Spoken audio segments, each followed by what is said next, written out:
भक्तवृन्द समन्वितं श्रीनन्दनन्दनं वन्दे राधिका चरणद्वयं गोपीजन समायुक्तं वृन्दावनमनोहरं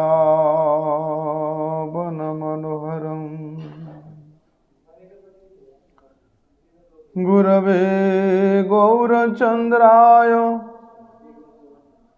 राधिकाय तदालये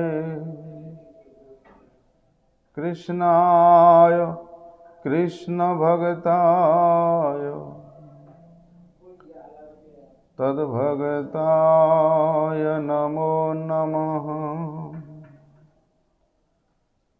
वंशाकल्पतरुर्भ्यश्च कृपा सिन्धुभ्यैव च पतितानां पावनेभ्यो वैष्णवेभ्यो नमो नमः।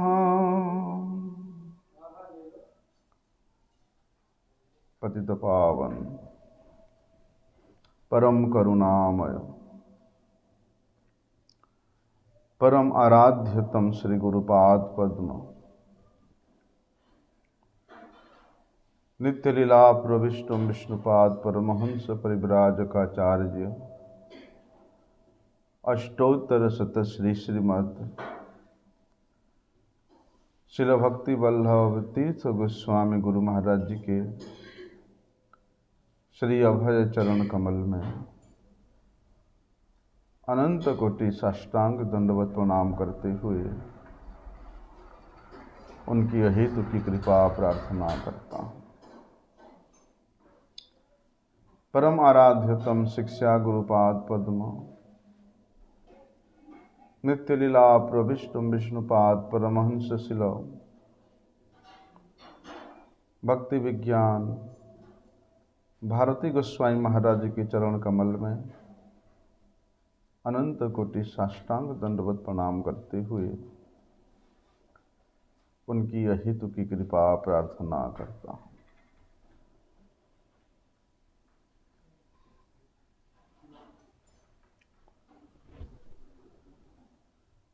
मैं सभी वैष्णवों को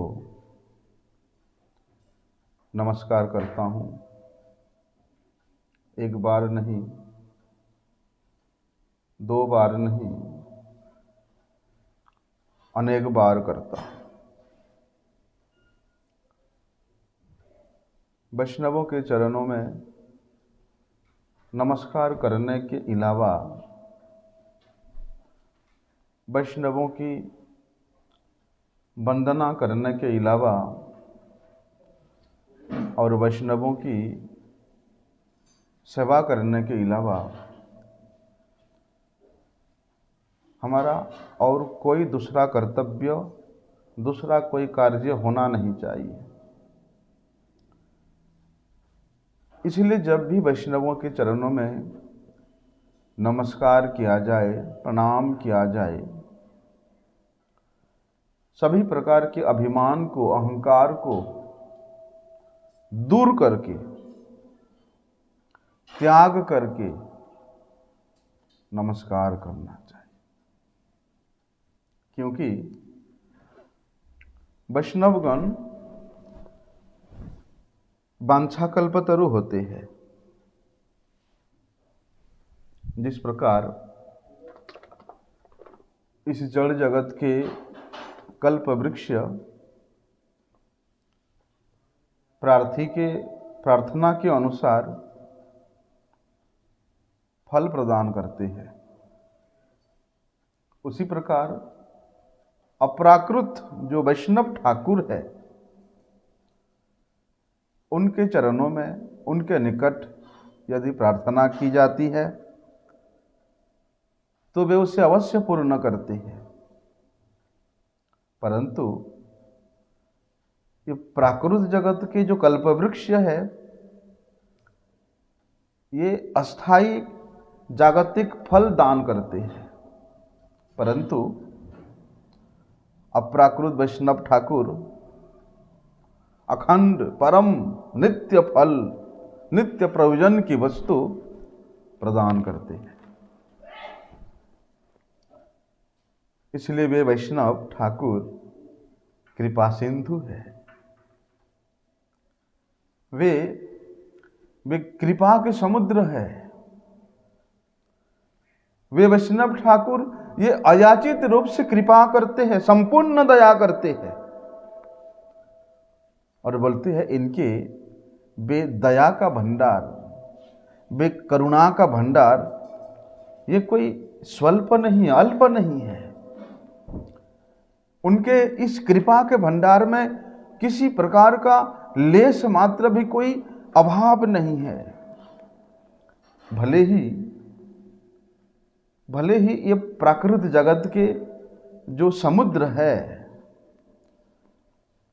उसका जल सूख जाने का संभावना हो सकता है, परंतु वैष्णवों के वो कृपा का भंडार ये अपूर्ण कभी नहीं होता, सर्वदा परिपूर्ण रहता है।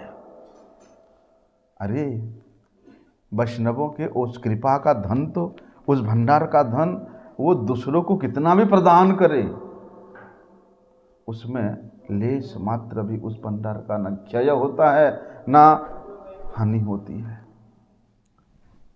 जिस प्रकार से हम लोगों ने श्रवण करते हैं कि पूर्णमिदः पूर्णमिदं पूर्णात् पूर्णमुदच्यते पूर्णस्य पूर्णमादाय पूर्णमेव अवशिष्यते। वे अवतारी पुरुष, वे साक्षात भगवान, वे तो परिपूर्ण वस्तु है ही। बल्कि उनसे जितने अवतार होते हैं वे भी पूर्ण है। पूर्ण से पूर्ण की आविर्भूत होता है, और बोलते हैं पूर्ण से पूर्ण को निकाल देने पर भी वे पूर्ण ही रहता। वहां लेश मात्र भी कोई क्षय का, कोई हानि का कोई प्रश्न ही नहीं उठता। भगवान की पूर्णता में किसी प्रकार का कोई रति भर भी हानि नहीं होती है। इसलिए ऐसे जो वैष्णव ठाकुर है, जो कृपा के महान सागर सदृश है, बोलते उनके चरणों में नमस्कार करना चाहिए। सभी प्रकार के अभिमान को त्याग करके, सभी प्रकार के अहंकार को त्याग करके। क्यों? क्योंकि वैष्णव जन ये पतित पावन होते हैं, पतितों को पावन करने वाले होते हैं।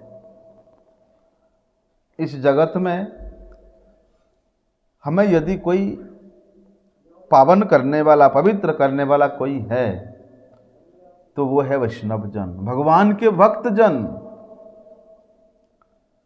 नहीं तो हम लोग इस जगत में देखते हैं कि हमेशा एक व्यक्ति दूसरे व्यक्ति से को जब मिलता है या देखता है तो कहीं ना कहीं किसी ना किसी प्रकार से उसके मन में ईर्ष्या का भाव जागृत होता ही होता है। क्यों ईर्ष्या क्यों होता है? अहंकार के कारण, अभिमान के कारण। और अभिमान ऐसे कि एक व्यक्ति अपनी अपेक्षा दूसरे को हमेशा नीचा दिखाने में, क्षुद्र दिखाने में, मूर्ख दिखाने में, अधम दिखाने में पीछे नहीं हटता। और वास्तव में यही भाव से एक दूसरे को देखते भी हैं। परंतु जो वैष्णव ठाकुर है वे ऐसे नहीं होते। उनके चरणों में भैया जितना पतित हुआ जाए उतना ही पावन वे करेंगे। उनके चरणों में जितना दरिद्र हुआ जाए करेंगे कृष्ण धन में। उनके सामने जितना ही नीच हुआ जाए वो उतना ही ऊंचा कर देंगे। जितना ही क्षुद्र हुआ जाए, जितना ही मूर्ख हुआ जाए, जितना ही अधम हुआ जाए, ठीक इससे विपरीत वे सबसे श्रेष्ठ बना देते हैं। क्योंकि कृष्ण को भूल करके हम लोग विषय के भोग में प्रमत्त हुए हैं, और वे विषय भोग की प्राबल्यता ही जीव को इस प्रकार का दुर्वृत्ति परायण मनोभाव पैदा कराता है। इसीलिए कहते हैं, देखो हमारा जितना भी इंद्रिय है ये हमेशा क्या चाहता है? जड़ सुख चाहता है। और जड़ सुख के पीछे भागने वाला व्यक्ति मोहग्रस्त होता है, मोह में प्रमत्त होता है। हमेशा हर व्यक्ति अपने कानों से अपनी प्रशंसा सुनना चाहता है। कोई व्यक्ति ऐसा है संसार में जो अपनी निंदा सुनकर के प्रसन्न हो? है? सभी लोग अपना प्रशंसा सुनना चाहते हैं भैया। और जीवा तो हमेशा अच्छे अच्छे भोजन को प्राप्त करने में, संग्रह करने में ही संलग्न रहता है। और ये नाग, उसको तो अच्छा सुगंध चाहिए, है ना। और ये हमारी जो चमड़ी है ये हमेशा कोमल वस्तु को स्पर्श करना चाहता है। और मन तो भैया हमेशा विषयों की चिंता में पड़ा ही रहता है, मत ही रहता है। तो बोलते इस प्रकार अपनी अधमता को प्रकाश करते हुए, किस प्रकार से? इन इंद्रियों के द्वारा प्रताड़ित होकर के मैं उस परिपूर्णतम पुरुषोत्तम भगवान को भूल गया हूं, विमुख हो गया उनसे।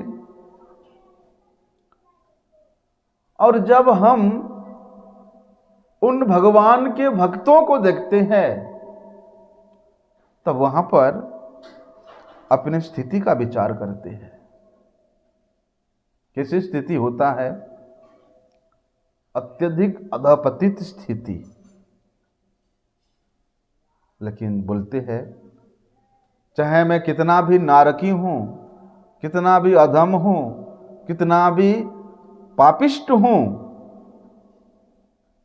बोलते हमारे उद्धार करने के लिए ही वे अपराकृत जगत से, उस चिन्मय जगत से वैष्णवगण इस जगत में आविर्भूत होते हैं, प्रकट होते हैं।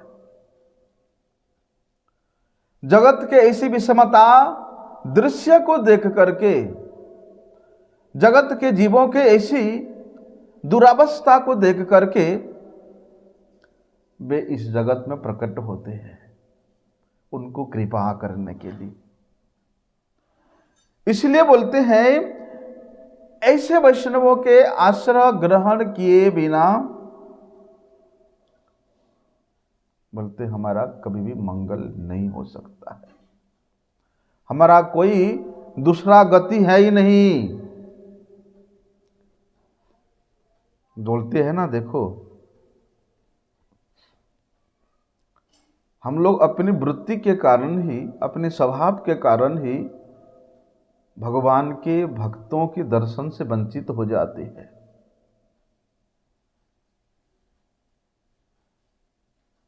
किस प्रकार से? अभिमान को लेकर के। बोलते अभिमान युक्त मन के द्वारा वास्तव दर्शन नहीं होता है।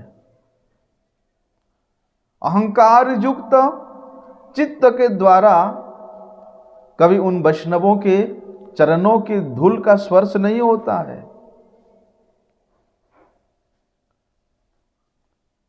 और बोलते हैं जब तक ऐसे वैष्णवों के चरणों की आश्रय हम लोग परिशुद्ध मन से नहीं लेंगे, तब तक वास्तव में हमारा कल्याण हो ही नहीं सकता है। आज हम लोग जिस जगत में है, इस जगत के प्रत्येक वस्तु हमें अपनी ओर आकर्षित कर रहा है, आकृष्ट कर रहा है। तो हम लोग अपनी इस स्थिति को कभी विचार नहीं करते, अपनी इस दुरावस्था को कभी हम लोग विचार नहीं करते कि यदि ऐसे अपराकृत स्थिति में स्थित वैष्णवों के चरण आश्रय किए हैं वास्तव रूप से, तो फिर इस जगत के इस नष्ट प्राय वस्तुओं के प्रति हमारा इतना आकृष्टता क्यों? कभी हम लोग इस बात का विचार नहीं करते हैं। जिस दिन वास्तव रूप से शुद्ध भगवत भक्तों के चरणों का आश्रय प्राप्त हो जाता है, शुद्ध वैष्णवों के चरणों में अपने आप को समर्पण करने का सौभाग्य प्राप्त हो जाता है,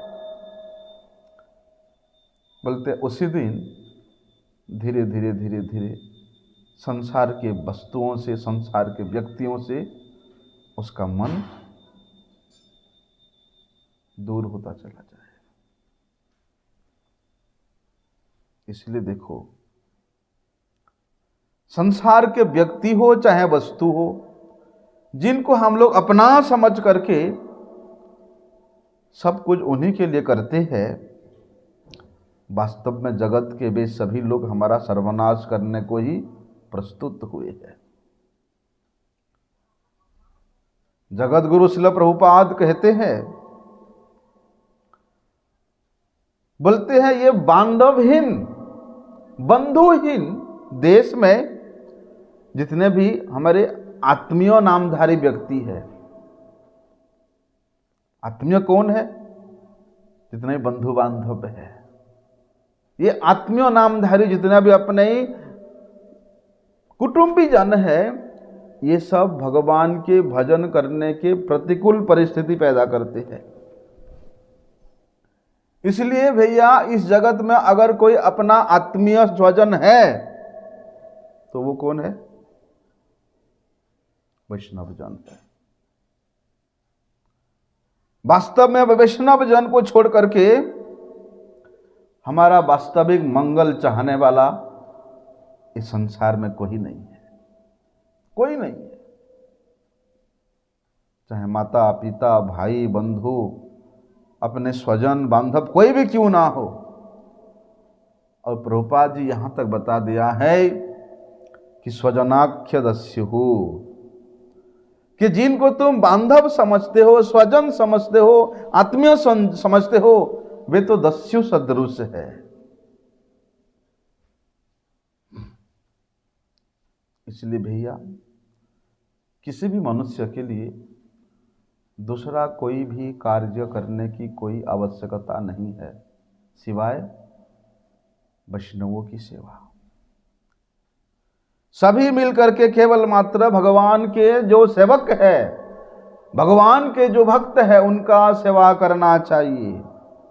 और यहां तक बताते हैं कि तुर्नम जतेतनम अनुमृत्यु जावत, कि अतिशीघ्र करो, तुम्हारे मृत्यु हो जाने से पहले तुम ये कर्तव्य कर लो। पता नहीं कब मृत्यु आकर के तुम्हें घेर लेगा, है ना। क्योंकि वैष्णवेर गुणगान करिले है जीवेर तराम। वास्तव में वैष्णवों का कभी मृत्यु नहीं होता है, वे अमर होते हैं, भगवान के साथ उनके नित्य लीला में नियुक्त रहते हैं। क्या कार्य है उनका? केवल मात्र कृष्ण सेवा करना ही उनका एकमात्र कार्य है। इसलिए वे वैष्णवजन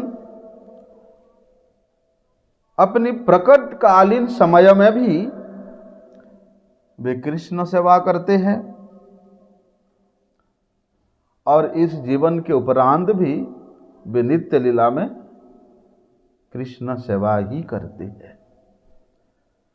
तो कृष्ण सेवा ही जिनका निरंतर एकमात्र कार्य है,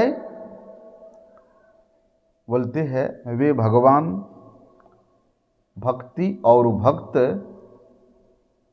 ये सब नित्य वस्तु है। इसलिए वैष्णव कभी मृत्यु के मुख में पतित नहीं होते, कभी उनका मृत्यु नहीं होता है। आज इसी प्रकार दो महान वैष्णव, एक का आज शुभ आविर्भाव तिथि है और एक का आज तिरोभाव तिथि है।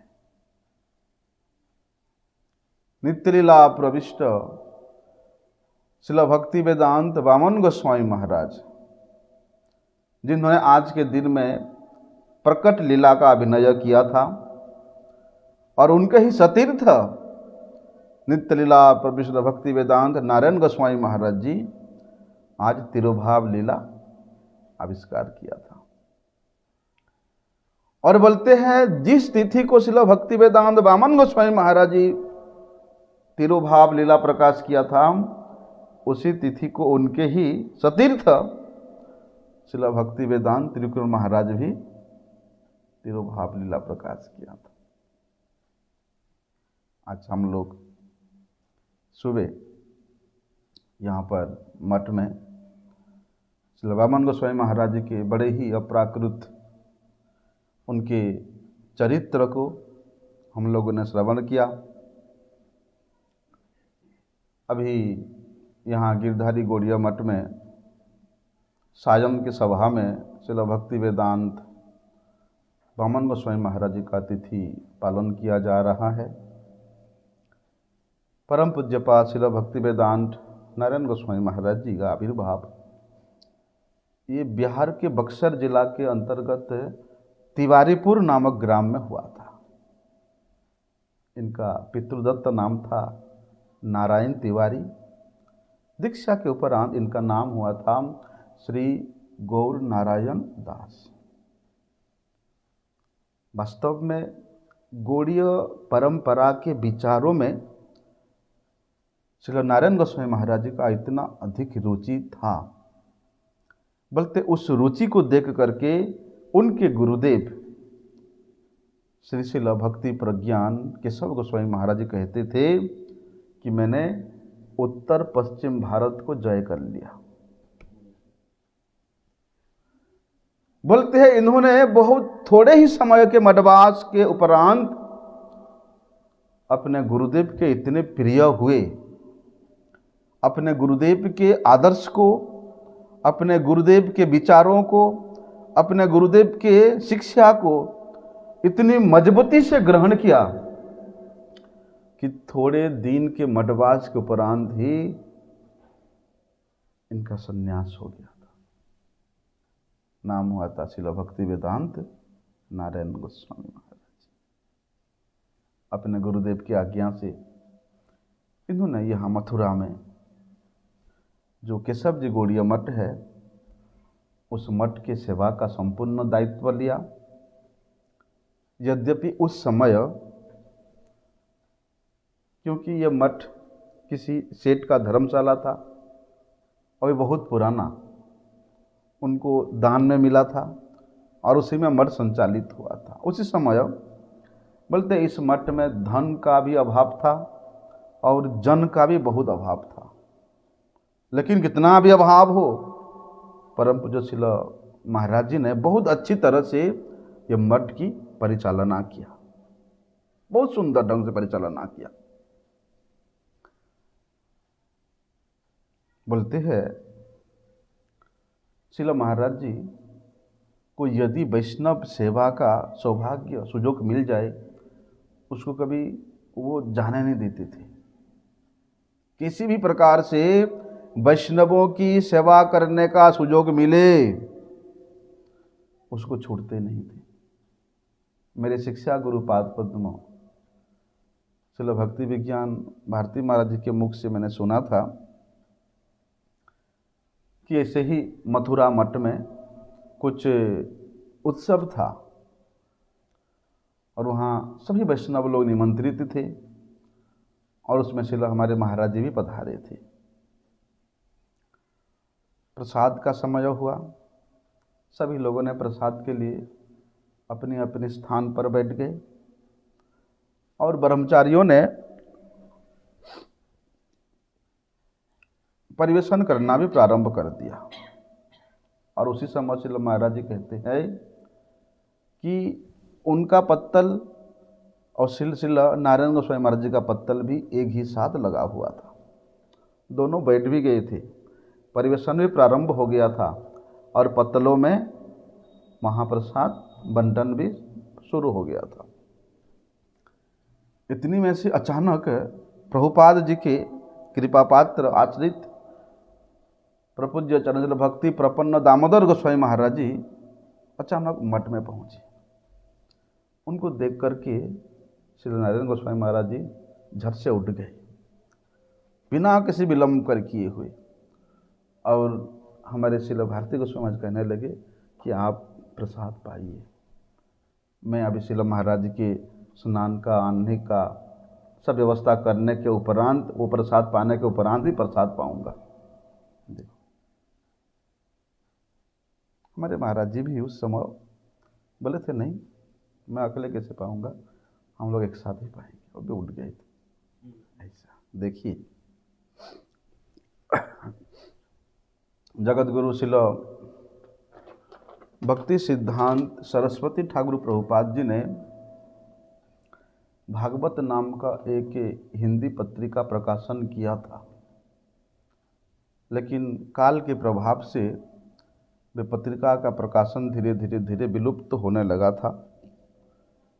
तो परम पूज्य श्रील भक्ति प्रज्ञान केशव गोस्वामी महाराज जी ने उस पत्रिका के प्रकाशन को बंद होता हुआ देख करके उन्होंने स्वयं यहाँ मथुरा मठ से ही उस भागवत को भागवत पत्रिका नाम से पुनः प्रारंभ किया और उसका संपूर्ण दायित्व उन्होंने परम पूज्यपाद श्रील नारायण गोस्वामी महाराज जी के ऊपर ही सौंप दिया। केवल इतना ही नहीं, श्रील महाराज जी ने भक्ति विनोद ठाकुर जी के कितने सारे ग्रंथ जो कि बंगला में थे, उन्हीं को भी उन्होंने हिंदी भाषा में अनुवाद किया। ना केवल हिंदी भाषा में, बोलते हैं अपने गुरुदेव के इच्छा को पूर्ण करने के लिए उन्होंने, यद्यपि वे उत्तर भारत के थे, बिहार प्रदेश के थे, इतना सर्वांग सुंदर है कि एक बार यदि कोई अध्ययन करे तो बार बार अध्ययन करने को इच्छा होगा। ऐसा क्योंकि जैव धर्म में गौड़ीय जनों का जो विचार है परिपूर्ण रूप से वहां लिपिबद्ध है और बंगला में था, इसलिए उत्तर भारत के लोग, हिंदी भाषी लोग, वे गौड़ीय विचार से अनभिज्ञ थे। जब उनको जैव धर्म हिंदी प्रकाशन का कॉपी मिल गया, बोलते उनको भी गौड़ीय विचार जानने का अवसर प्राप्त हुआ। बाद में श्रील महाराज जी ने हमारे गौड़ीय भंडार के अनेकानेक ग्रंथों को उन्होंने हिंदी में, ना केवल हिंदी में बल्कि विश्व के अनेक भाषाओं में उन्होंने उन ग्रंथों को प्रचार प्रसार भी किया। बोलते जो लोग गौड़ीय मठ के विरुद्ध कुछ बोल भी नहीं सकते थे,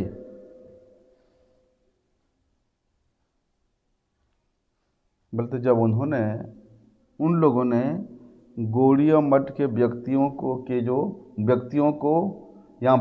के जो सांप्रदायिक सिद्धांत है उसमें थोड़ा सा कहीं कमज़ोर देखा तो वे सभी लोग मठ के विचारों पर आक्रमण करने लगे कि गौड़ीय मठ का कोई गुरु परंपरा नहीं है, गौड़ीय मठ का कोई संन्यास नियम नहीं है।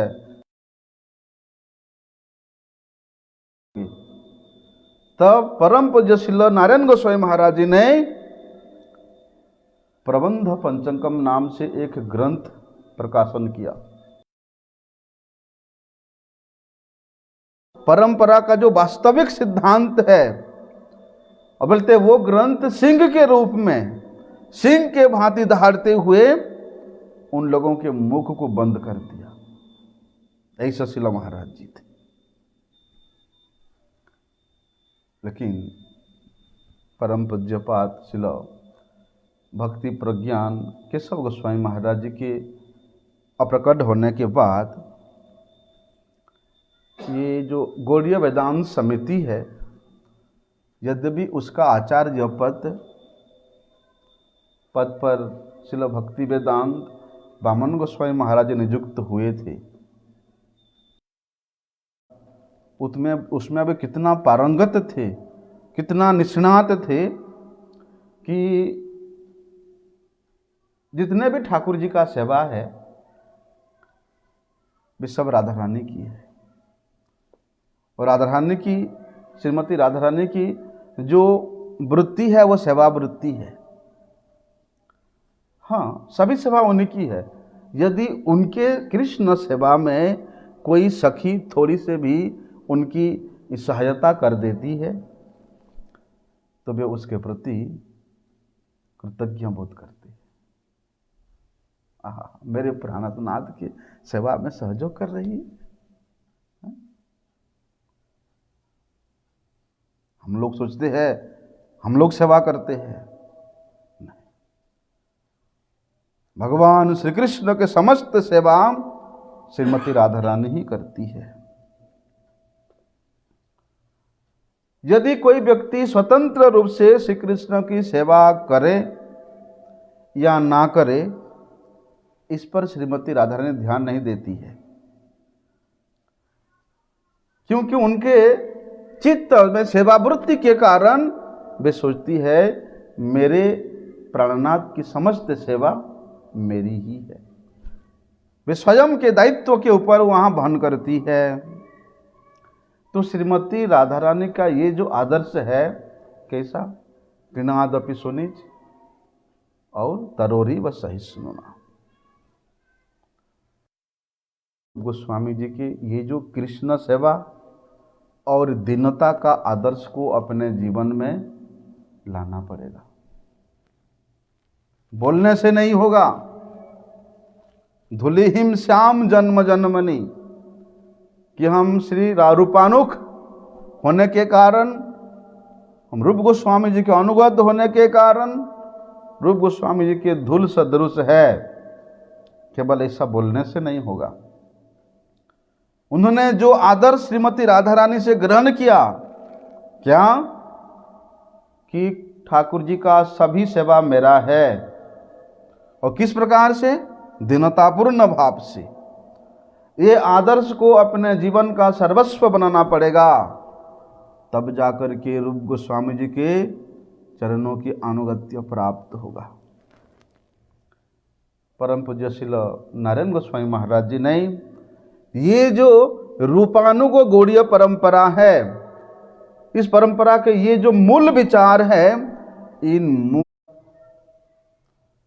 यहाँ उनका अप्रकट होना, इसको कोई साधारण व्यक्ति नहीं समझ पाता है, मोह को प्राप्त हो जाता है। लोग बोलते अरे उस भक्त ने सारा जीवन ठाकुर जी का सेवा किया, कितना भजन किया, कितना कथा सुनाया, लेकिन देखो अंतिम में कितना बीमार पड़ा है, कितना अस्वस्थ हुआ है। उनके दृष्टि में एक अलग तरह का है। हमारे श्रील महाराज जी कहते थे,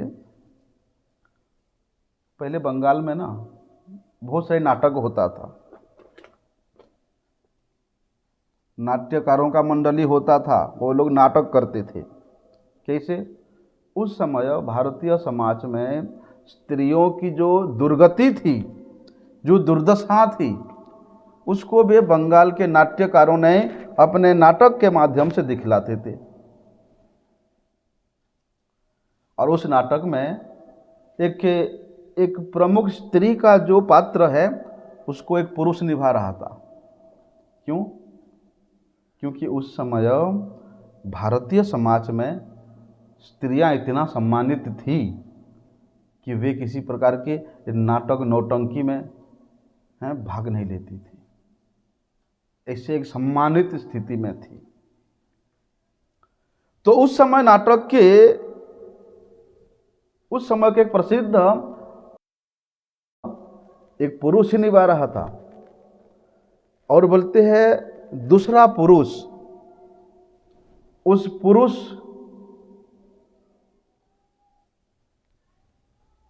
वो पुरुष ही महिला के रूप में अपने पात्रता का परिचय दे रहा था।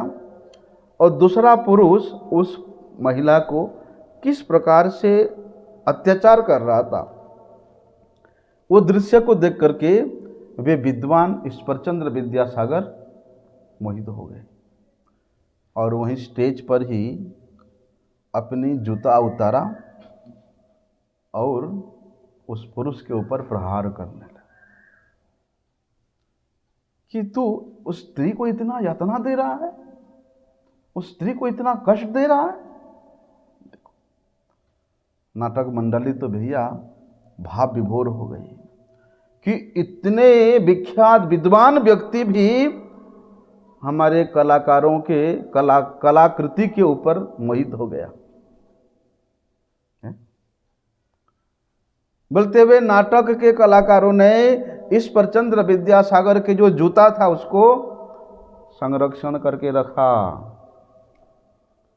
किंतु नाटक में जो लोग भाग ले रहे थे वे सब कलाकार थे, वे साधारण व्यक्ति थे।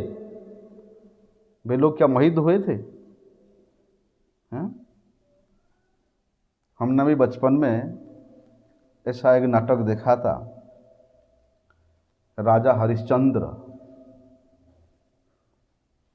हरिश्चंद्र के धर्मपत्नी हुई देवी सभ्या।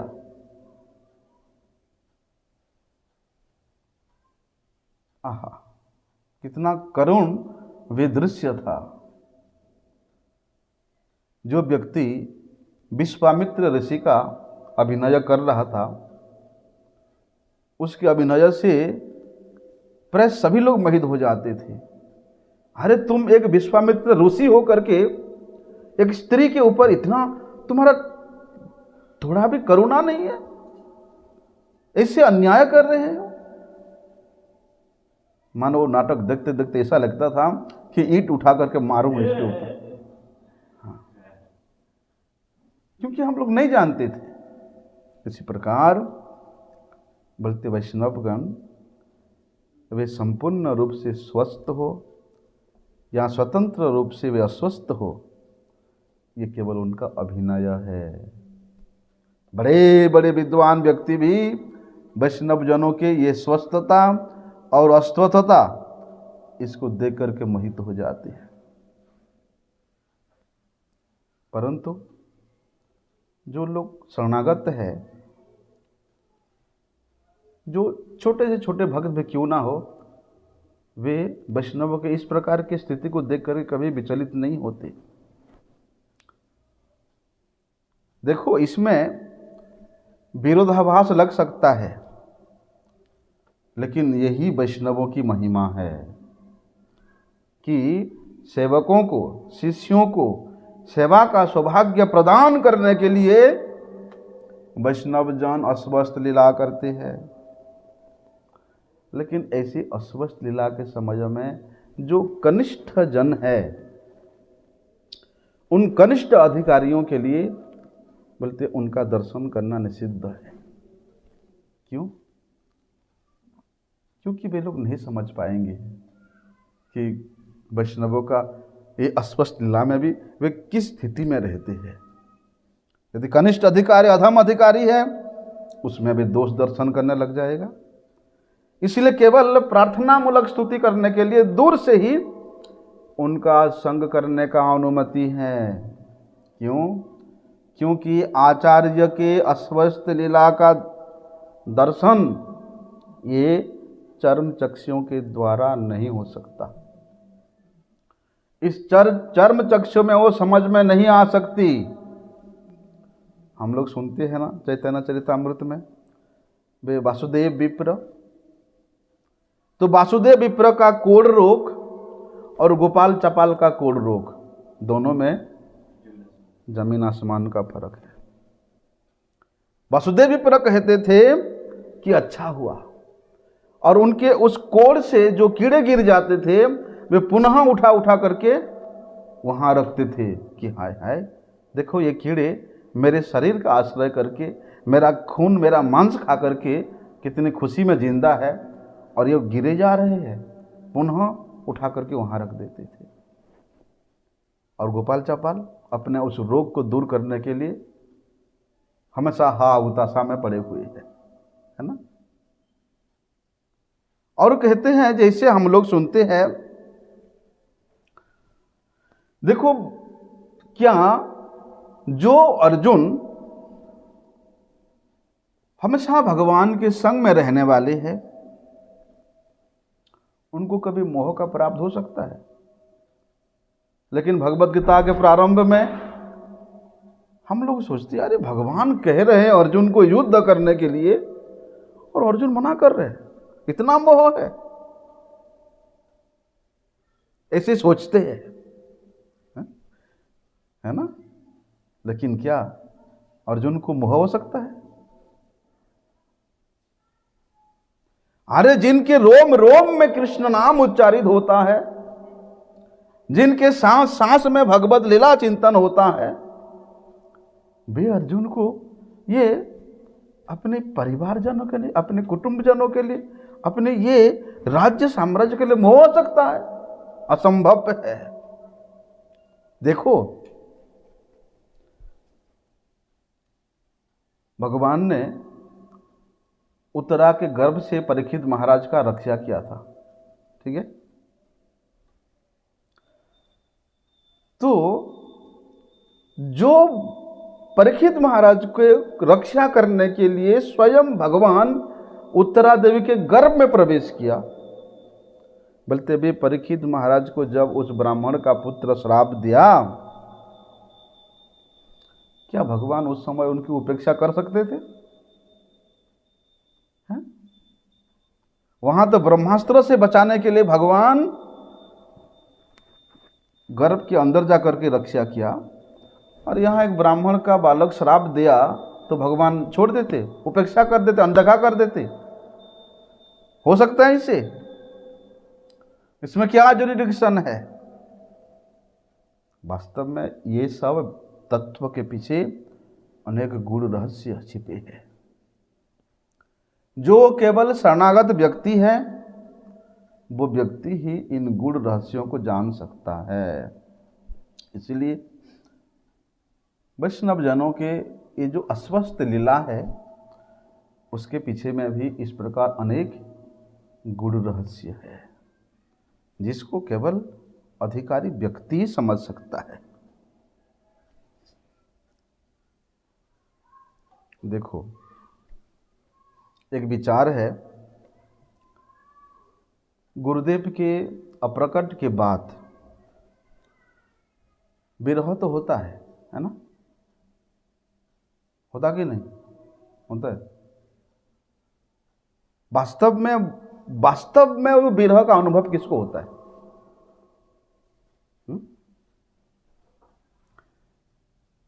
बोलते हैं जिसने गुरुदेव के आचार विचार, उनके आदर्श और उनकी वाणी को अच्छी तरह से समझ करके यहाँ समझने की, अनुभव करने की चेष्टा की है, जो जितने परिमाण में गुरुदेव के आचार विचार आदर्श वाणी को हृदयंगम करने में चेष्टा की है, बोलते उतनी ही मात्रा में उस शिष्य के हृदय में गुरुदेव के विरह का अनुभव होगा।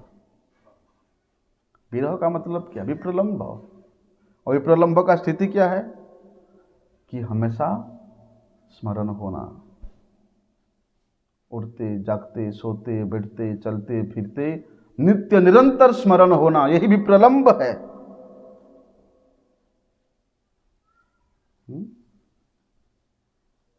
देखो किसको विरह हो रहा है, किसको नहीं हो रहा है, ये इसका कोई शब्द नहीं बोल सकते कोई, लेकिन बोलते गुरु के तिरोभाव के उपरांत आचरण से कौन चलता है, वो विचार करना पड़ता है, वो देखना पड़ता है। गुरुदेव के आदर्श को किसने कितनी परिमाण में अपने हृदय में धारण किया है, वो विचार करने योग्य है। इसलिए सभी का विरह भैया एक जैसा नहीं होता है, ऐसी बात नहीं। देखो हम लोग नरोत्तम दास ठाकुर जी के उस विरह कीर्तन को सुनते हैं, गाते भी हैं, ज्ञानिल करुणा प्रचुर, कि नरोत्तम दास ठाकुर जी के ये भजन को गा करके हमारे हृदय में दीनता आएगी। विरह में कैसी अवस्था होनी चाहिए? नरोत्तम दास ठाकुर वहां कहते हैं, पाषाणे कुटिबो माथा अनले पशिबो। और हम लोग यहां क्या कर रहे हैं? अभी गुरुजी का वे चिन्मय शरीर मठ में रखा हुआ है और हम सब बैठ करके यहां खाना खा रहे, प्रसाद पा रहे हैं। अरे एक दो दिन नहीं खाने से क्या तुम मर जाओगे? हैं? ये विरह है। और वहां नरोत्तम दास ठाकुर कह रहे कि मैं पाषाणे कुटिब माथा अनले पशिब। कैसे विरह का दशा है? लेकिन देखो कोई अगर अन्य विचार करेगा कि अर्जुन तो कृष्ण के विरह में उस गांडीव तक को उठा करके धारण करने के मूड में नहीं थे। मूड में थे नहीं, क्या उठा ही नहीं पाए? उठाए, गांडीव सामने है।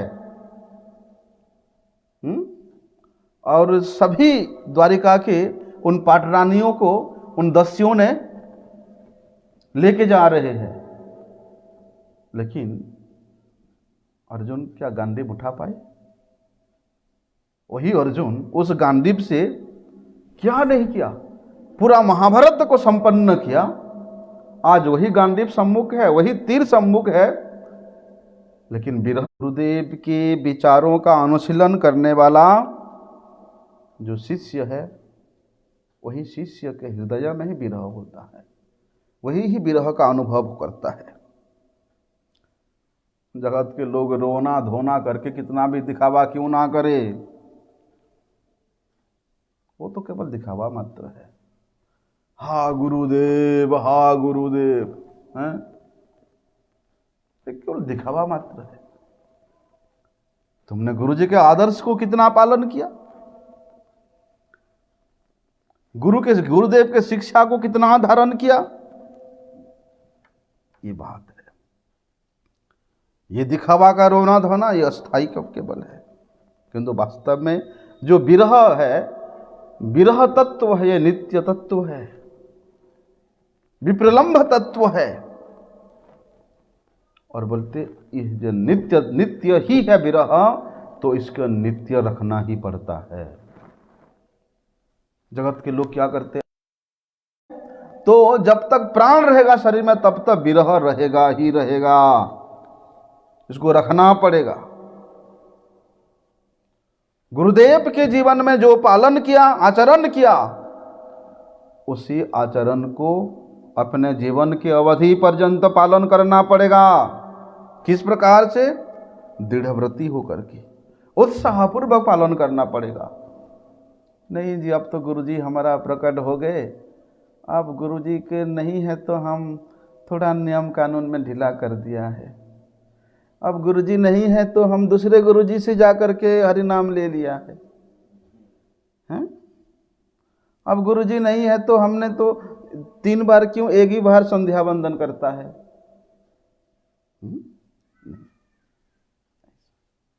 अनेक मूर्ख शिष्य ऐसे करते हैं भैया, गुरु के अप्रकट होने के बाद वे तुरंत जाकर के और दूसरे गुरुओं से नाम दीक्षा इत्यादि ले लेते हैं। कभी भी उनका कल्याण नहीं होगा। मेरे गुरुदेव के दृष्टिपात में भी जो व्यक्ति आया, जिसने मेरे गुरुदेव को अपने गुरु के रूप में कभी मन में भी चिंतन किया, उस व्यक्ति का अकल्याण कभी नहीं हो सकता। उस व्यक्ति को गुरुदेव ने शिष्य के रूप में स्वीकार कर ही लिया। उसके उपरांत भी कोई जाकर के और अन्यत्र कहीं से लेता है तो उसका वैष्णव अपराध होता है। इसलिए गुरुदेव का विचार रूप रघुनाथ नरोत्तम दास ठाकुर के विचारों से पृथक नहीं है, उनके विचार के द्वारा ही संलग्नित है।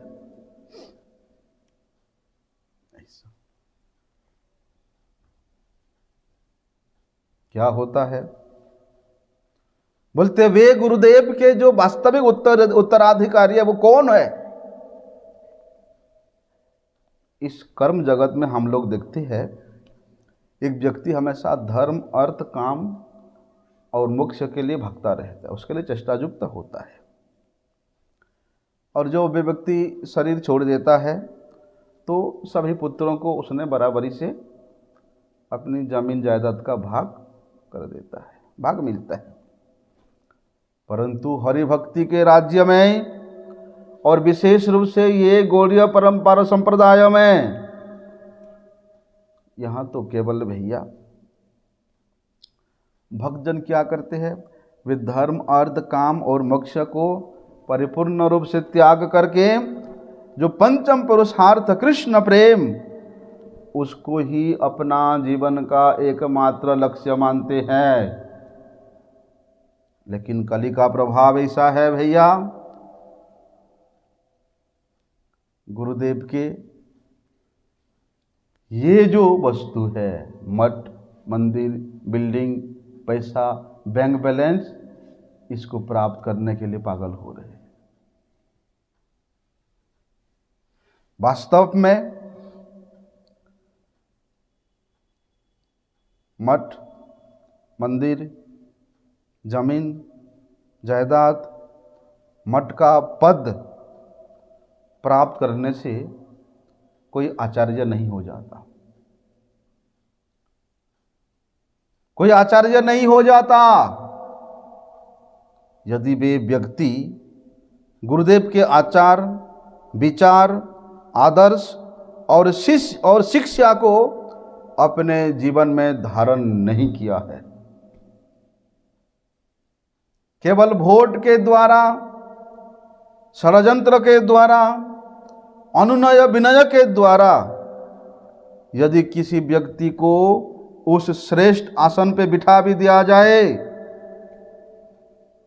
तो वे वास्तव में गुरुदेव के उत्तराधिकारी नहीं हो सकता।